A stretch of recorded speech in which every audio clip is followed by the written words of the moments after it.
नमस्कार दोस्तों, इजी ज्ञान में आपका स्वागत है। आज हम बात करने वाले हैं IBPS PO के बारे में। IBPS PO का नोटिफिकेशन आ चुका है और हम जानेंगे कि उसके लिए क्राइटेरिया और एलिजिबिलिटी क्या है। तो इसके लिए हमने सबसे पहले उसकी वेबसाइट ओपन कर ली है IBPS.in। यहाँ पे हमें बहुत सारे ऑप्शन मिलेंगे। हम यहाँ पे स्क्रॉल डाउन करेंगे, यहाँ पे जाएंगे CRPPO-MT यानी probationary officers and management training. इस पर क्लिक करने के बाद हम अगले पेज पे आ जाएंगे, जो कि अगला पेज ये होगा। यहाँ पे हमारे पास 3 ऑप्शन है।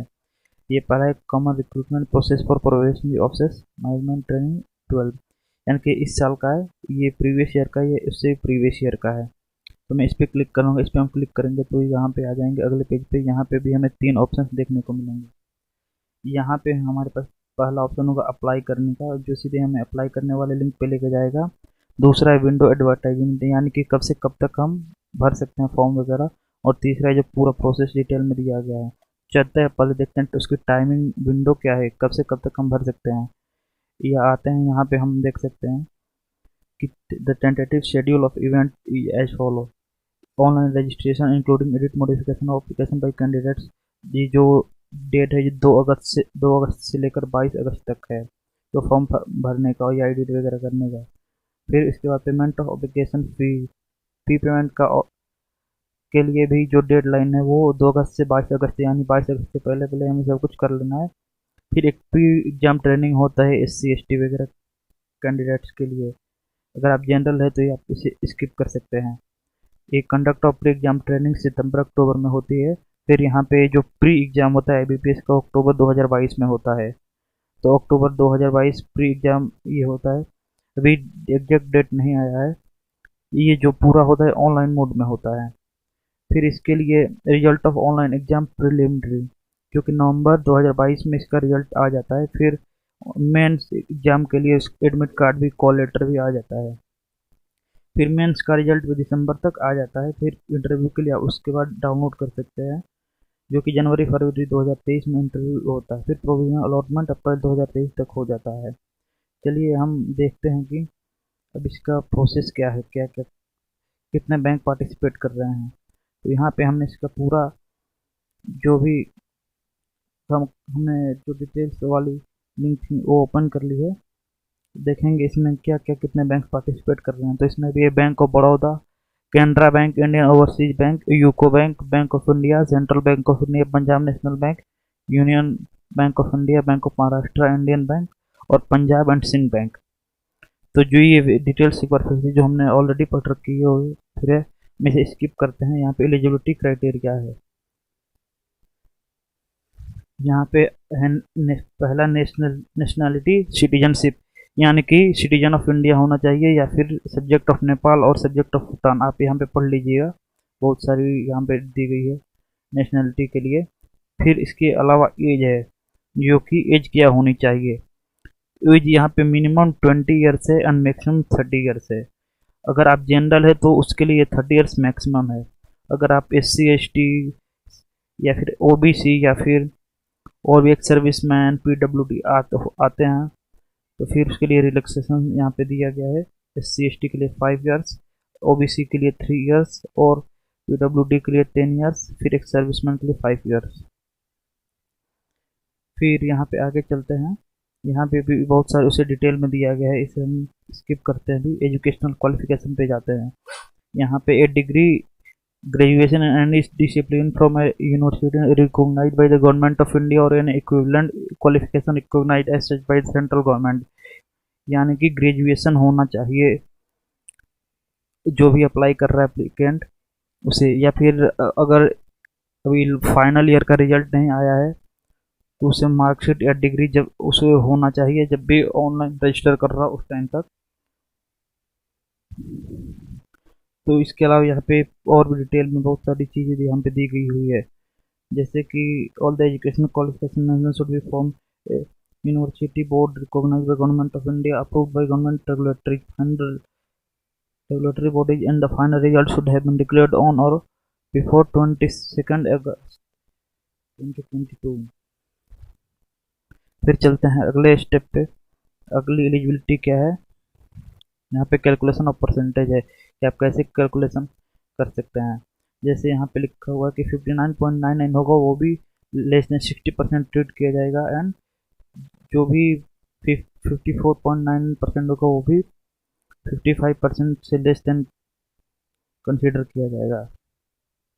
अब यहाँ पे कुछ दिया गया है PWD डिसेबिलिटी के बारे में, आप इसे पढ़ लीजिएगा जो भी है। यहाँ पे बहुत सारी डिसेबिलिटी के सबके बारे में यहाँ पे डिटेल में दिया गया है। हम चलते हैं अब हम चलेंगे यहाँ EWS का भी एक सेक्शन दिया गया है। EWS के लिए भी यहाँ पे रिजर्वेशन है। यहाँ पे अगर आपके पास EWS होगा तो आप उसे भी अप्लाई कर सकते हैं उसके बेसिस पे भी। अब ये PET है जो कि SC/ST के लिए है कि एग्ज़ाम कैसे वगैरह दिया जाता है, इसी के लिए होता है ये। अब आते हैं मेन हमारे ऑनलाइन एग्जाम का स्ट्रक्चर पे क्या कैसे होने वाला है। जो कि प्री एग्जाम है वो इंग्लिश क्वांटिटेटिव एप्टीट्यूड यानी मैथ से रिलेटेड, और थर्ड होता है रीजनिंग एबिलिटी। जो भी इसमें 35 नंबर्स के क्वांट एंड रीजनल रीजनिंग होती है, एंड 30 नंबर के इंग्लिश होते हैं 30 नंबर्स के। जबकि टोटल हमारा टाइम होता है 1 आवर 20 मिनट। लैंग्वेज होता है English and Hindi for maths and reasoning, और इंग्लिश तो इंग्लिश में ही होगा। फिर अगर आप क्वालिफाई करते हैं प्री तो मेन एग्जाम के लिए यहाँ पे फिर से ये भी ऑप्शनल होता है, मगर ये जो लास्ट वाला एक इंग्लिश है वो डिस्क्रिप्टिव होगा हल्का सा क्या पूरा ही डिस्क्रिप्टिव ही होगा ये इंग्लिश लैंग्वेज के लिए ऐसे टाइप। फिर इसमें भी रीजनिंग एंड कंप्यूटर एप्टीट्यूड होता है जो कि 45 क्वेश्चन होते हैं टोटल 60 मार्क्स के। ये इंग्लिश एंड हिंदी में होता है।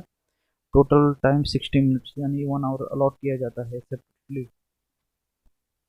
इसमें यहाँ पे जनरल अवेयरनेस बैंक होता है जो कि प्री में ये नहीं होता है। ये यहाँ पे पूछता है मेंस में भी मैथ्स थोड़ा वास्ट लेवल का होता है। ये टोटल 3 आवर्स का होता है, और जो कि क्वेश्चन होते हैं 155 200 मार्क्स मैक्सिमम। फिफ्थ होता है ये तो ऐसे होता है लेटर राइटिंग एंड ऐसे। ये दो क्वेश्चन होते हैं 25 नंबर्स के इंग्लिश में। 30 मिनट्स मिलते हैं इसके लिए।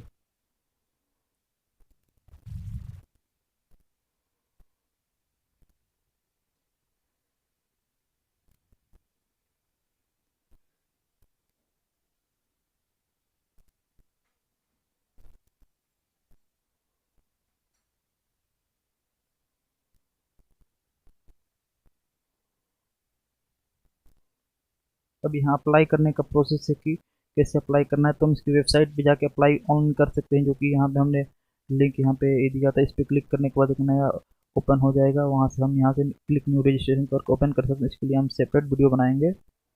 अभी चलते हैं फिलहाल अपने पुराने। यहाँ पे सब कुछ दिया गया है, हम बाद में डिस्कस करेंगे।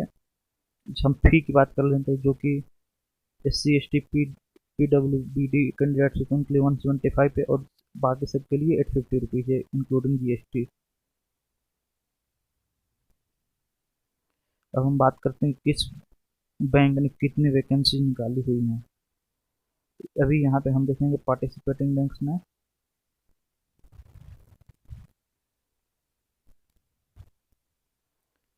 यहाँ पे हम देखते हैं किस बैंक ने कितनी वैकेंसी निकाली हुई है। यहाँ पे बैंक ऑफ बड़ौदा ने अभी नॉट रिपोर्ट है, यानी कि अभी कोई नोटिफाई नहीं किया, मगर ये लोग बाद में बताते हैं कि कौन से हम कितना हमें चाहिए होता है, कितने वैकेंसी। अभी देखे तो एज ऑफ नाउ सबसे ज़्यादा हमारे कैनरा बैंक निकाली हुई है। कैनरा बैंक 2500 टोटल है, 2500।